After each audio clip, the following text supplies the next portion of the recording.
大家好，我係 Nico。咁我知道好多香港人咧喺裝修嘅時候咧，都中意用一啲淺色啲嘅顏色嘅，咁就想屋企光猛啲之餘啦，空間感亦都會好好多。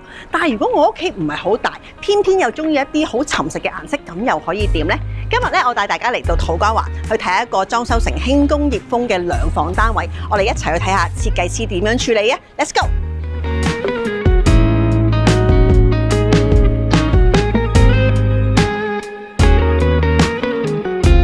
今次嚟到呢個單位咧，位於金都豪苑，實用面積大概400尺。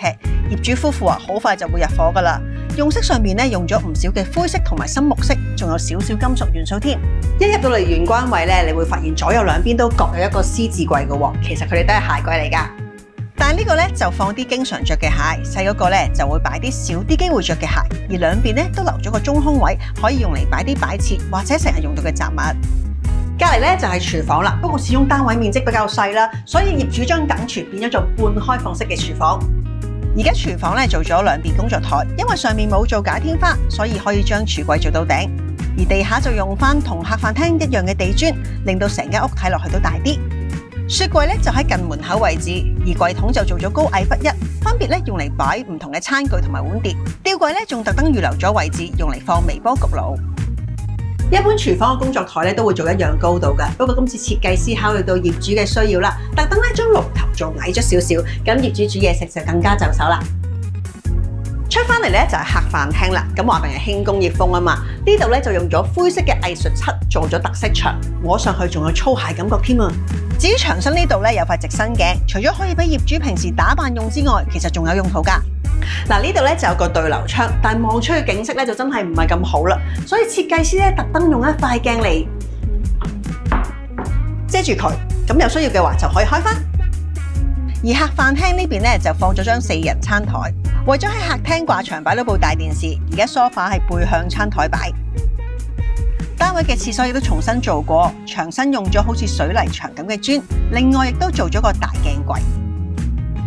啱啱咧提過間屋有2間房噶嘛，業主咧係有打算生小朋友噶，所以呢間房已經做定咗小朋友房先啦。未知 BB 係女女定仔仔啦，所以間房咧就用咗湖水綠同埋淺木色，比較中性嘅顏色做主調。房入邊咧有上下隔床，方便長輩喺度過夜照顧 BB。另一邊咧就做咗書台同埋衣櫃 ，BB 大個咗就可以用啦。隔籬嘅主人房咧比小朋友房大，用深木色做主調，延續翻客飯廳比較沉實嘅感覺。呢度最特別嘅地方咧就係做呢張 L 型嘅梳妝台，其中一邊仲可以當床頭櫃咁用添。梳妝台咧有幾個櫃桶，可以放到唔少化妝同護膚品，其中一邊櫃桶仲可以有鏡拉出嚟添。台上邊仲有吊櫃，可以用嚟放文件。為咗增加收納空間，雙人床呢邊咧就加高咗地台。設計師仲將窗台用 cushion 包邊，善用埋個窗台位添。而衣櫃咧就喺個床尾啦，而業主咧有好多 cat 帽嘅，所以呢度特登咧安咗一支可以燙出嚟嘅掛通，專門我嚟掛 cat 帽嘅。成個單位就參觀完啦，係時候講下幾多錢咯。今次咧設計連埋裝修用咗56萬。睇完呢個單位，會唔會覺得沉色嘅裝修都唔係好可怕呢？如果俾你揀，你又會唔會想試下呢種輕工業風格呢？歡迎下邊留言話俾我聽。如果大家想睇多啲靚盤嘅話咧，記住 like 我哋嘅 Facebook page 啦，同埋 subscribe 我哋嘅 channel，咁就唔會錯過我哋嘅最新資訊噶啦。我哋下條片再見，拜拜。